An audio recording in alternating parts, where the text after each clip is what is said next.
Olá pessoal, tudo bem? Bem-vindo a mais um Falco Responde, onde eu respondo as perguntas da nossa comunidade que eles me enviam na quarta-feira.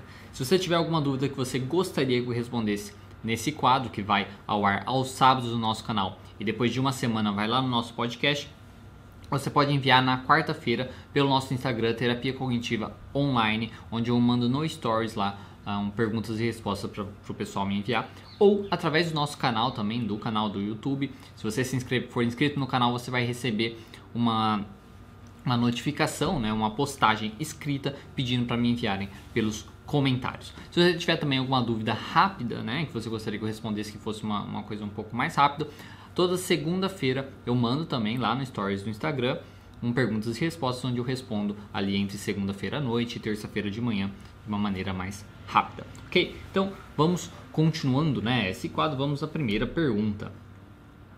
O que causa a esquizofrenia de acordo com a TCC? Bom, a terapia cognitivo-comportamental ela é sempre baseada no DSM-5, né? Ela é baseada no DSM-5 e ela utiliza muito a questão baseada na ciência, né? Em dados científicos. Então ela utiliza tanto o diagnóstico para poder diagnosticar, né, e a explicação do DSM-5, como também explicações neurológicas, né, da neurologia e da neuropsicologia sobre isso. Então, e basicamente, o que a gente vê sobre a esquizofrenia é que não tem uma explicação assim clara, né? É isso que causa a esquizofrenia, é assim que ela funciona e tal. Mas basicamente o que é muito que acredita muito é que tem uma questão de hereditariedade, né?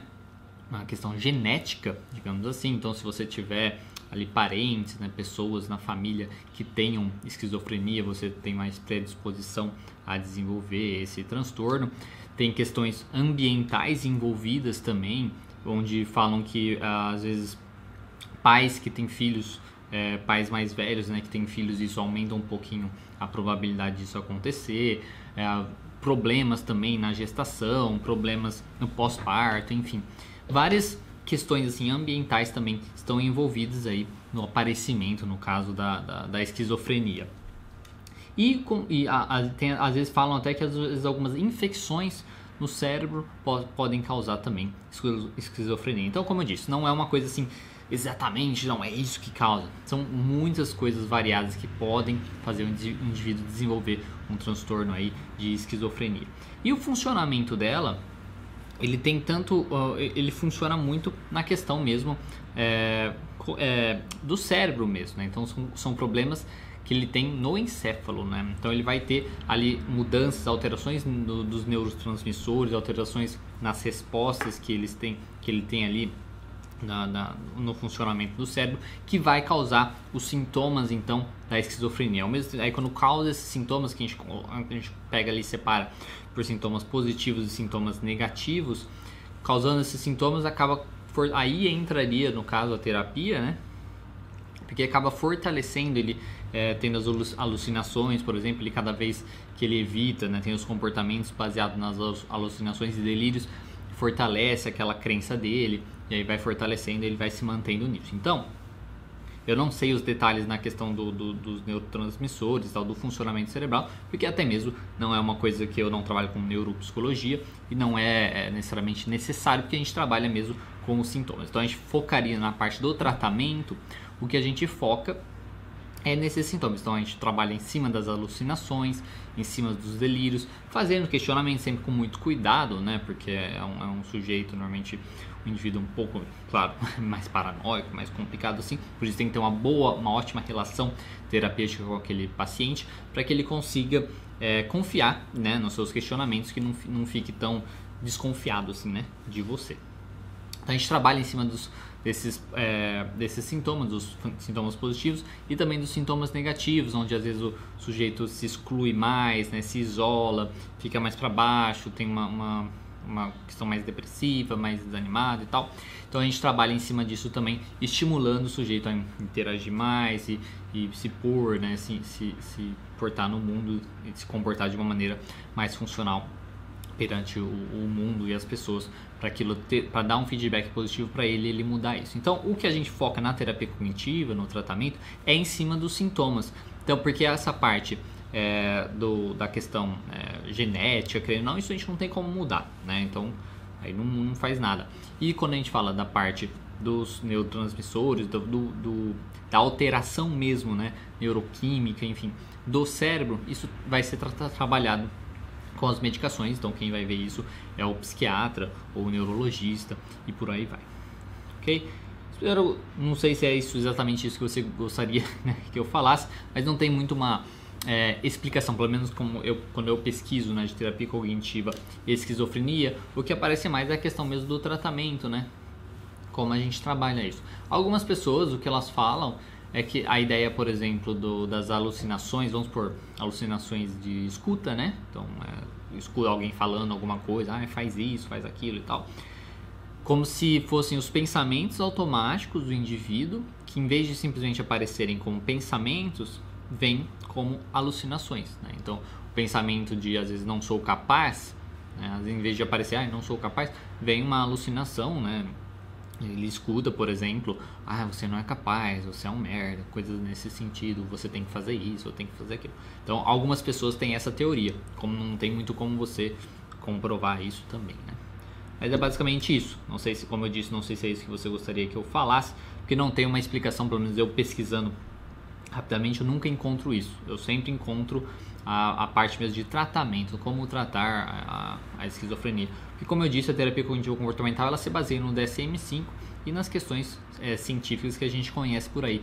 Não tem uma explicação, uma teoria tão grande por trás disso e por aí vai. O que a gente pode falar é que digamos assim, o comportamento que o indivíduo tem em cima dos seus sintomas, então vamos falar das alucinações, das crenças, fortalece ainda mais essa situação dele. E é aí justamente que a gente trabalha, para quebrar isso, né? Para que não fortaleça isso e ele consiga viver uma vida mais funcional e melhor.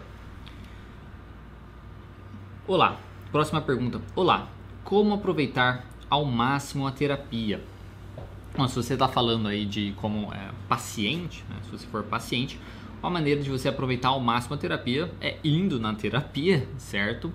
E escutar, né, o seu terapeuta, entender que ele tem a experiência dele, ele tem tanto o estudo dele, né, claro, tipo da faculdade e tal, tem também às vezes os estudos também de livros que ele fez, pós, cursos e por aí vai, ao mesmo tempo que ele tem a experiência clínica dele também. E para ser um bom terapeuta, isso é uma visão pessoal minha, eu acho que o terapeuta ele tem que ter uma coisa de poder notar padrões, né? Então nota padrões de comportamento, consegue meio ter uma certa visão onde, tipo, se continuar naquele ritmo, naquele padrão de comportamento, tem uma ideia de que resultado, né? O que pode resultar e por aí vai. Então, como aproveitar ao máximo a terapia? Escute seu terapeuta, porque é muito provável que você foi lá buscar a especialização dele, né? A especialidade dele, você foi lá buscar uma pessoa que tenha o poder, digamos assim, de te ajudar com as informações que ele tem, com o conhecimento que ele tem. Então escute ele, né? E por mais que você às vezes fique mal, se sinta mal com o que ele falar, que você não concorde e tal, ele pode ter digamos uma explicação para isso, né? E só tá querendo ajudar você a enxergar isso e melhorar, né? Então, como aproveitar ao máximo da terapia é isso, né? Faça. E se você fazer, por exemplo, terapia cognitiva, se dedique fazendo as tarefas, né? As tarefas de casa que a gente fala, né? Dos planos de ação, porque é onde você vai realmente aprender as habilidades e por aí vai. E tem que também confiar, né, no terapeuta. Se você não vai com a cara do seu terapeuta, se você não confia nele, se você tem problemas demais com ele, às vezes, sei lá, ele atrasa muito as sessões, troca muito de horário, sei lá, coisas assim que te incomodam demais, mude de terapeuta ou fale com ele sobre isso, né? Se você não consegue nem falar com ele sobre isso, aí você não vai conseguir se ajudar. Então, como aproveitar é confiar no seu terapeuta, basicamente. Você conseguir se abrir, se sentir bem indo lá, né, terapeuta, e fazer as coisas que ele te orientar, também porque ele tá vindo de um lugar onde ele tem um conhecimento maior, ele tem uma ideia, uma experiência, onde ele está tentando te ajudar, tá? Espero ter respondido a sua pergunta, se era isso. Próxima pergunta. Usa a teoria dos esquemas? Se sim, como? Não uso a teoria dos esquemas e, como eu já falei em alguns outros vídeos, eu acho uma teoria muito interessante, baseado no que eu vi em congressos, assim, né, dos estudos clínicos, né, de casos e tal. é o que o pessoal fala das teorias dos esquemas. Se eu fosse fazer uma próxima especialização, seria em terapia dos esquemas ou na processual, né, que eu acho que são as duas mais interessantes aí da terceira onda. Mas eu não utilizo, né, porque eu acho que a terapia cognitivo-comportamental base já traz muita coisa, né, pra gente, e a gente explorando ela bastante, dá pra tirar muito dela. Uma coisa que eu vejo aí, muitas pessoas, que nem muita gente pergunta, né, da teoria dos esquemas e tal, mas muita gente pergunta, não sabe nem o básico, digamos assim, da terapia cognitivo-comportamental. Isso é um pouco complicado, né? Eu acho que você, se você souber o básico mesmo da terapia cognitivo-comportamental, tem até o modelo cognitivo genérico, onde você consegue realmente aplicar aí em todos os transtornos e por aí vai, a ideia do transdiagnóstico e tal. Você não precisa tanto ir buscar outras linhas, né, de terapia, outras explicações e por aí vai. Então, o que eu acho bacana da terceira onda é você poder pegar coisas, né, para poder aplicar diferente. Por exemplo, o Mindfulness, que surgiu aí com a terceira onda, é uma coisa que eu utilizo, né? Então eu utilizo a terapia cognitivo-comportamental base, mas trabalho também com o Mindfulness para ajudar na questão da aceitação e por aí vai. Isso que eu acho mais bacana. O que eu aconselho, né, é estudar mais a base. Estude mais a terapia cognitivo-comportamental antes de ir buscar a terapia do esquema. Porque às vezes as pessoas não entenderam direito a base, né? E aí, por não ter entendido direito a base, começa a buscar outras alternativas para poder resolver os seus problemas e responder as coisas. Só que não vai adiantar se você não souber a base. Você nunca vai se identificar, encontrar as coisas, ok? Próxima pergunta. Você acha que sexo é bom para a saúde mental? Bom, aí é uma coisa, digamos, eu acho mais individual, né? Se a pessoa não gosta de sexo, né? Tem pessoas que não gostam de sexo, às vezes ela é uma pessoa muito religiosa, ou sei lá, qualquer explicação que ela tenha, não vai ser bom para a saúde mental dela, né? Na verdade vai causar muito sofrimento. Porque, como eu disse, se vamos para uma pessoa muito religiosa, que acha sexo absurdo, por exemplo, sexo antes do casamento, né, por aí vai, ou sem camisinha, sei lá. Aí e às vezes oferecem para ela isso, né, esse sexo, querem, né, num relacionamento, ou ela sente vontade até, né, de fazer isso, ou se sente forçada a fazer isso, vai causar muito dano, né, para ela na realidade, né. Ela vai sofrer demais com isso, pode traumatizar ela, né, ela vai ficar um pouco traumatizada. Então pode ser mais danoso do que benéfico. Então assim, sexo é bom para a saúde mental? Se a pessoa gosta de sexo, né? Se ela se sente confortável tendo ali a relação sexual, se é uma coisa que ela realmente quer e tal, é muito benéfico, independente de qual sexo for, tá? Tipo, dependendo do que se fazer em quatro paredes, pode ser benéfico, desde que a pessoa não se mate ali fazendo um negócio também, né? Mas eu acho que é benéfico quando a pessoa gosta daquilo, quando a pessoa quer aquilo, sente prazer fazendo aquilo.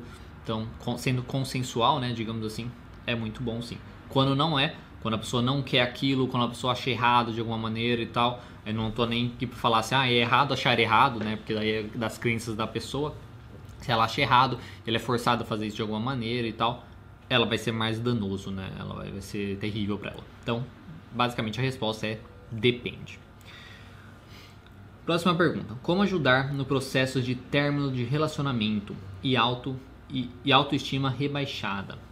Bom, no término de relacionamento é que tudo depende do porquê terminou, né? Se a gente está falando de uma traição, se a gente está falando de uma pessoa que simplesmente parou de gostar do outro, ou nunca gostou, o outro mudou e você não, sei lá, tudo depende, né? Depende se o outro que terminou, depende se você que terminou, então tudo depende disso. Por que depende? Porque daí, dependendo do motivo do término do relacionamento, você vai ter pensamentos diferentes, né? Então se o outro te traiu, às vezes você vai pensar, nossa, será que eu não era boa o suficiente e tal? Ou você vai pensar que absurdo, todo homem é safado, coisas assim.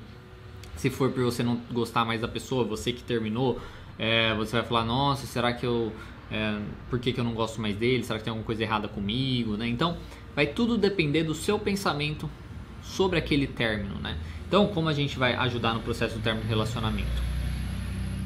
A gente vai trabalhar em cima dos pensamentos que a pessoa tem. Então, dependendo de como ela vê aquilo, a gente vai questionar tanto a ideia de se é válido aquele pensamento dela. Por exemplo, se ela se rebaixar bastante, por exemplo, uma pessoa com baixa autoestima também, né? Falar assim, não, eu não sou uma pessoa capaz, nunca vou encontrar alguém parecido com a pessoa, eu nunca vou encontrar mais ninguém, ah meu Deus, minha vida, tô velho já para encontrar outra pessoa, coisas nesse sentido. A gente vai trabalhar em cima disso, vendo a veracidade disso, né? Vendo a validade desse pensamento, mostrar para ela que talvez não é bem assim, que ela está exagerando, basicamente, né? Então a gente vai trabalhar em cima disso para, digamos, flexibilizar esses pensamentos, ela se sentir um pouco melhor. Vai trabalhar com comportamentos diferentes. Então, poxa, não consigo encontrar ninguém e tal. Poxa, vamos trabalhar com isso, né? Que tal conhecer mais pessoas, né? Vamos começar a sair mais, se expor um pouco mais, se arrumar mais, nem que seja usando aplicativos ali de encontro, só por um momento para ver que você pode encontrar alguém. Enfim, tudo vai depender do caso. Mas então a gente trabalha tanto nessa questão dos pensamentos que ela tem sobre o término do relacionamento, que deixa ela mal, como também trabalhando com comportamentos novos para que ela consiga seguir em frente, né? Deixar de ficar seguindo a pessoa, olhando as coisas da pessoa, às vezes parar de seguir a pessoa, bloquear ou não, aí tudo vai depender também da força da pessoa naquele momento. Então todos esses comportamentos que mantêm ela naquele processo de lembrar da pessoa, de ver a pessoa e se sentir mal, ao mesmo tempo de fazer ela seguir em frente com a vida, de conhecer outras pessoas ou de viver uma vida solteira e por aí vai. E como ajudar no processo de autoestima rebaixada? Não é muito diferente, né? A gente vai trabalhar em cima dos pensamentos que a pessoa tem sobre ela mesma, ver se isso é verdade ou não, né? Porque às vezes a pessoa exagera, né? Acha que ela é muito pior do que ela realmente é e por aí vai. Então a gente vai trabalhar em cima disso, mostrando as reais qualidades dela e mostrando, ela lembrando disso e reforçando, buscando feedbacks das outras pessoas também. E se ela for, digamos, uma pessoa que às vezes tem explicações, tem realmente motivos para ela ter uma autoestima baixa, vamos supor, às vezes ela não se arruma muito e tal, né? E acaba não tendo um feedback muito positivo dos outros sobre a sua aparência, por exemplo. É trabalhar isso, né? Às vezes, poxa, vamos então começar a se arrumar mais, que tal mudar o corte de cabelo, começar a se vestir melhor. Se for uma mulher, no caso, ou homem também, mas usar mais maquiagem, enfim. Porque hoje em dia tá mais fácil ser bonito, né? Quando a gente tá falando de autoestima aqui, de aparência no caso, né? Tá mais fácil ser bonito, né? Hoje em dia, com vários tutoriais na internet, você consegue ali fazer um cabelo bonito, uma maquiagem bonita e tal, e ficar mais bonito, né? Então, a gente trabalharia isso pra pessoa o quê? Ter feedbacks, né? Nossa, como você tá bonito, como você... E ela começar a se sentir melhor, ela também, o feedback dela mesmo, se olhar no espelho e falar, nossa, que bacana. Isso vai ajudando ela a ter uma autoestima melhor, tá? Aí tem que ir reforçando isso para que isso se mantenha, tá? Não é uma coisa que vai mudar assim de repente também. E a autoestima em outras partes, por exemplo, de capacidade, né, de desempenho, se ela é uma pessoa capaz ou não, boa profissional ou não, mesma coisa, né? A gente vai trabalhar mostrando a realidade para ela, a real pessoa que ela é no trabalho, como ela realmente se dedica, os resultados que ela tem. E se ela não tiver essas coisas, a gente vai forçar, digamos, que ela tenha essas coisas. Então, poxa, vamos estudar mais então, vamos aumentar o conhecimento. Não consegue estudar, vamos buscar outra maneira de estudar. A gente vai trabalhar, a gente sempre trabalha na realidade, mostrando a realidade para a pessoa, que se a realidade for, digamos, ela se acha menos do que a realidade, quando a gente mostra a realidade, isso vai ajudar ela a ter uma autoestima melhor. E se na verdade ela pensa, o que ela pensa é meio que verdade, né? Se ela não tem conhecimento mesmo daquilo e deixa ela mal, a gente vai buscar melhorar aquilo, né? Porque não é só porque você não sabe alguma coisa ou porque você não consegue, você não pode melhorar aquilo, né? Então a gente vai mudar dessa maneira, ok? Espero ter respondido. Próxima pergunta. Oi, bom dia. Você utiliza o SCID-CV completo na sessão de avaliação? Bom, para quem não sabe, o SCID-CV é uma estrutura, digamos, uma estrutura de entrevista, basicamente de avaliação, para que você possa ali usar para diagnosticar os transtornos do DSM-5, os transtornos do DSM. Mas enfim, não, eu não utilizo. Eu utilizo uma avaliação básica mesmo da terapia cognitivo-comportamental que eu vi ali do conteúdo do Beck mesmo, dos cursos do Beck que eu fiz, que é das áreas da vida. Questiono, quando chega na parte de saúde, falo também da saúde mental, se tem algum histórico e por aí vai. Então eu utilizo essa avaliação, porque principalmente hoje em dia a gente não... É legal ter um diagnóstico e tal, eu acho bacana, eu gosto até mesmo de dar diagnóstico para os pacientes, mas Mas eu dou o diagnóstico depois, olhando lá no DSM-5 e meio que comparando as coisas, tá? Agora, o mais importante são os sintomas, né? Então, como os sintomas, os comportamentos que o sujeito tem, os pensamentos que ele tem afetam cada área da sua vida, né? Seja que empaca aquela área da vida, seja que é uma área muito difícil ou que é uma área muito boa, a melhor área onde você pode usar para fortalecer aquele indivíduo dependendo do seu problema. Então, eu utilizo essa avaliação meio mais básica, digamos assim, mas não acho que não tem problema nenhum se a pessoa quer utilizar para às vezes estruturar mais, ter já uma coisa mais certinha e tal. Acho que é válido, né? Eu acho que isso vai muito de cada um, tá?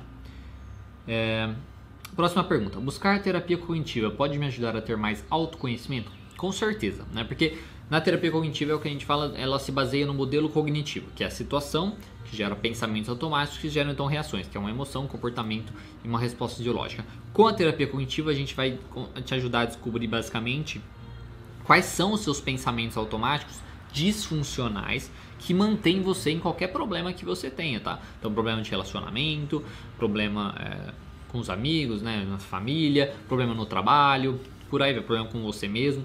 E com isso, esses pensamentos automáticos, sejam disfuncionais ou não, querendo ou não, são você. Você descobrindo isso, você acaba se conhecendo mais. A gente vai chegando depois nas crenças centrais, que é o principal, né, o maior, digamos assim, que geram esses pensamentos automáticos também disfuncionais. Quando a gente chega nessas crenças, você conhece ainda mais sobre você, porque você pode até descobrir o porquê mais ou menos você tem essa crença e o porquê você mantém essa crença, e aí você vai tendo um autoconhecimento. Então, sim, a terapia cognitiva ela pode te ajudar a você ter mais autoconhecimento. E você tendo mais autoconhecimento, você depois parte para a questão de aceitar a sua situação atual e depois para você mudar aquilo. Próxima pergunta. O que acontece quando desavenças e falta de pontos em comum afetam uma relação amorosa? Como a TCC pode ajudar? Bom, o que acontece quando tem, né, muitas desavenças? Porque assim, desavenças, digamos assim, né, problemas no relacionamento, todo relacionamento vai ter, faz parte brigar, faz parte ter visões diferentes sobre as coisas. O importante é que se juntem, né, e conversem sobre isso, discutam, né, e tenham uma conclusão daquilo, né, uma resposta. Ok, então vamos fazer assim diferente, ou vamos concordar que nós somos diferentes mesmo, e ok, não vamos falar mais disso, e ponto, né? Então isso não é o problema ter as desavenças. Agora, falta de ponto em comum também, mesma coisa. Agora, o que é importante? É importante que isso é uma visão minha, né? Não é necessariamente uma visão assim, assim e pronto, tá? Não sou nenhum autoritário. Eu acredito que para um relacionamento ser saudável tem que ter um mínimo aí de pontos em comum, né? Talvez aí uns 50%, né? Por quê? Porque como que é um bom relacionamento? Um bom relacionamento é aquele que você passa um tempo com a pessoa, mas é aquele também que você tem o tempo para você, né? Que você tem o tempo para você e você tem o tempo para os seus amigos e família e por aí vai. Então, você tendo aí uns 50% em comum com a pessoa, sei lá, gostos principalmente, né? Tipo, os dois gostam de viajar e gostam de viajar para a praia. Os dois gostam muito de um tipo específico de filme, ou de assistir filme, de série, sei lá, né? De ler coisas, ou gostam da mesma coisa política, enfim. Se tem alguma coisa em comum, até mesmo o sexo, né? Tipo, não, o nosso sexo é muito bom, que a gente se dá bem e tal. Se tem uma coisa muito em comum, aquele pode ser o foco principal quando os dois estão juntos, né? Então eles focam naquilo quando eles estão juntos, vivem aquilo juntos. E os outros, a outra porcentagem que eles têm diferença, cada um pode viver diferente, né? Então, se você tem uma questão diferente de pensamento de mundo, depois com seus amigos você discute essas coisas, com a sua família você discute essas coisas do mesmo jeito que a outra pessoa vai discutir os amigos dela. Então por isso que o ideal no relacionamento não é que você fique com a pessoa 100% do tempo. É importante que você tenha o tempo com a pessoa, mas que você também tenha seus gostos diferentes dela, ela tem os gostos dela, né, também diferentes dos seus, e aí vocês possam fazer coisas separados, onde você faça coisas sozinhos que sejam diferentes, ou você faça coisas com seus amigos que sejam diferentes e por aí vai. Então não tem problema, né? O que acontece vai depender desse grau. Agora, se não tem nada em comum com a pessoa, tipo nada, vai ser muito difícil. Aí o que acontece é que vai ter cada vez mais briga, porque, né, cada vez mais briga e vai acabar aí, né, não dando certo esse relacionamento. O importante é isso, tentar organizar esse tempo, né, buscar. E como a TCC pode ajudar, né? Buscando isso, né? Buscando, poxa, o que será que te mantém nesse relacionamento? Por que você gosta da pessoa? por que ela gosta de você, o que vocês fazem juntos que é muito legal, né, que é muito bacana. Forçar, né, tipo, aumentar essa quantidade de atividades assim que vocês tenham em comum, né, que vocês façam, que vocês tenham em comum, que vocês gostem, né? Ao mesmo tempo de forçar também se separar um pouquinho para que você possa fazer suas coisas que sejam diferentes e ela possa fazer as coisas dela que sejam diferentes, para que ela tenha o prazer de quando voltar fazer as coisas que vocês têm em comum, né? Então, como ajudar é basicamente isso. Entender os pensamentos que te mantêm ali e ter esse comportamento, porque às vezes muitas pessoas têm a dificuldade, não, mas eu acho que a gente tem que ficar junto toda hora, mesmo tendo muito problema, sabe? Eu acho que tem que ficar junto toda hora. Mas não vai dar certo isso. Se o cara quer lá ficar falando de carro, porque ele gosta muito de carro, ele não vai ficar falando disso com a namorada, porque a namorada às vezes não gosta disso. Então ele precisa do momento dele com os amigos para poder fazer isso. Onde quando ele voltar para ela, ele vai estar lá o tempo para poder falar das coisas que eles têm em comum. Seja uma questão política, seja ver um filme, seja discutir sobre qualquer outra coisa. Sobre o filho também, né? Então é isso que a gente vai fazer. Pegando os pensamentos que mantém esses problemas, né? Evita o sujeito de ter uma vida separada, né? Sem depender tanto, que fica às vezes dependendo muito da pessoa, isso acaba atrapalhando. Porque, como eu disse, desavenças vai ter, falta de pontos em comum também vai ter. O importante, que eu imagino, é ter uns 50-50, tá? Se 50% das coisas, pelo menos, você gosta de fazer com a pessoa, tá bacana. Porque a ideia é você viver bastante tempo com essa pessoa. Agora, não precisa ser 100%. Então, você pode ter 50% do resto do seu tempo para você ter com os amigos, para você ter com você sozinho também, ou você ter com a sua família, tá? É isso que eu falo. E como pode ajudar, é isso também. Vendo os pontos que mantém os embates e tentando ter comportamentos diferentes ali para que você consiga fazer. Não sei se ficou muito claro, porque às vezes eu sou muito confuso, eu me embaralho nas coisas, mas espero que tenha respondido. Se eu não respondi, por favor, manda depois uma pergunta, seja lá por direct ou em outro episódio desse que eu tento responder melhor, ok? E a última pergunta. Fala sobre episódios de surtos psicóticos de duração de poucos minutos ou horas que você tinha falado em um dos seus vídeos sobre o transtorno de personalidade esquizoide. Como são esses surtos?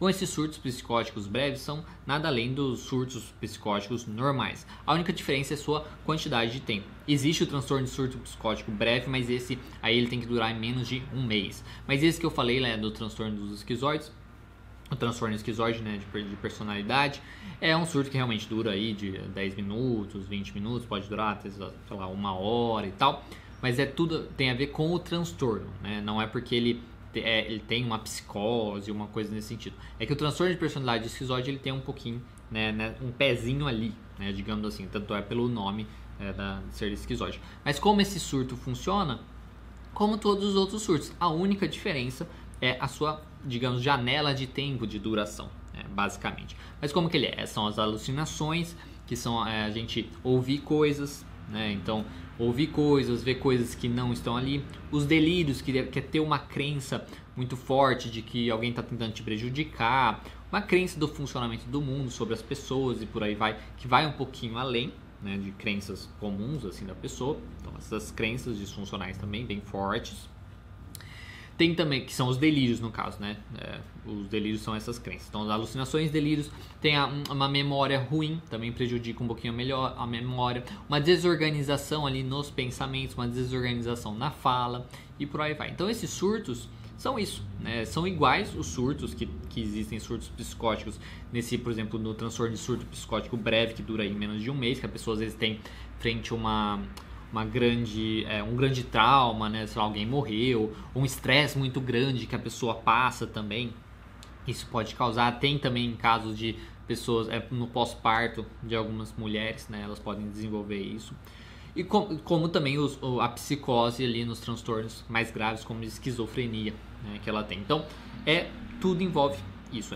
São os mesmos sintomas, a única diferença é essa janela de tempo. Espero ter respondido a sua dúvida. Não sei exatamente o que você gostaria de saber, se você já conhecia os surtos, como eles funcionam, os surtos psicóticos, como eles funcionam, ou se não. E o que a gente acredita, né, que esses surtos, quando são parte de um transtorno de surto, ou esses surtos mais breves, assim, às vezes funciona meio que uma maneira do indivíduo se defender, né? Então, às vezes ele tem esse surto para tentar meio que escapar da realidade, né, para tentar escapar daquele mundo, daquela coisa. Então, é basicamente assim que esses surtos psicóticos breves ou surtos psicóticos normalmente funcionam. Se você tiver alguma outra dúvida relacionada a isso ou sobre outra coisa, depois você me envia. Bom, pessoal, era isso que eu tinha para falar hoje. Lembrando que se você tiver a sua dúvida que você gostaria que eu respondesse, você pode enviar na segunda-feira lá no nosso Instagram Terapia Cognitiva Online, onde eu respondo lá no Stories, pelo próprio Stories mesmo, perguntas mais rápidas, ou de quarta-feira também no nosso Stories eu mando outra pergunta lá para poder responder nesse quadro onde eu posso responder as perguntas um pouco mais, de uma maneira mais longa, mais prolongada, onde eu posso falar um pouco mais, de uma maneira bem mais tranquila com vocês sobre o assunto, ok? Tem tanto lá pelo nosso Stories, na quarta-feira, ou no nosso canal do YouTube. Se você for inscrito, você vai receber lá uma notificação, você vai receber uma postagem escrita, onde eu coloco, a pessoa pode comentar embaixo daquela postagem e eu colho as perguntas ali, ok? Então, era isso. Eu espero que você tenha gostado desse vídeo. Se você gostou, dê um gostei para ajudar a gente aqui no canal. Se você não gostou, dê um não gostei. E qualquer coisa é só você mandar nos comentários.